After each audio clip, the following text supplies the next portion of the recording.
আব্বা কই যাইতাছো তুমি? আমি যাইতেছি বাবা একটু মন্দিরে, আজকে পূজা মণ্ডপ ফালাই দিব, যাইতেছি পূজা দেখতে বাবা। তুমি মুসলমান না? তুমি জানো না মুসলমানদের পূজা মণ্ডপ দেখার নিষেধ? আরে বাবা পূজা মণ্ডপে যাইতেছি, কেলিয়ে যাইতেছি জানো, সামনে আমার নির্বাচন। আমি যদি এখন পূজা মণ্ডপে না যাই তা তো আমার ভোট দিত না এরা। এখন দেখাইবার লেগে যাইতেছি যে আমরা পূজা মণ্ডপে আইছি, ভোট পাবো। তোমরা ভাবো মন্দিরে গেলে আর খুশি হইব? মুসলমানরা মন্দিরে গেলে তাদের আরো সমস্যা হয়, তাদের তো উপকার করতে গেতাছো না, তোমরা তো যাও এখন ক্ষতি করতে আরো।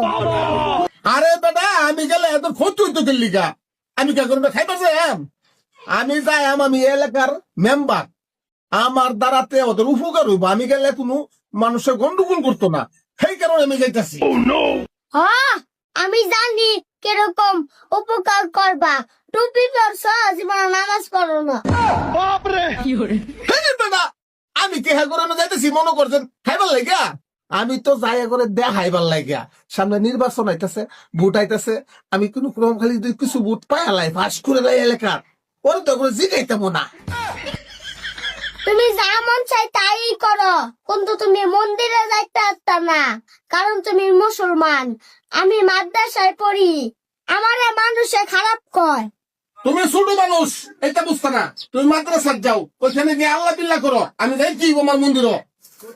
তোমার একবার কইছি না যাইতে দেব না? ও মা আমার কথা নাও তুমি। বাবা তোমার জামাই মানে আমার আব্বা, আমার আব্বা ডাকতেও ঘৃণা লাগে। আমার আব্বা মুসলমান হইয়া বলে মন্দিরে যাইতো, তোমার একই লাভ কি?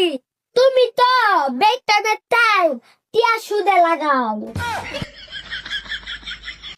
হাই বেটা মার সাথে মানুষ এবার কথা কয়, এই তোমার শিক্ষা দিচ্ছি, এই মাদ্রাসার পরে আমি হুদাই।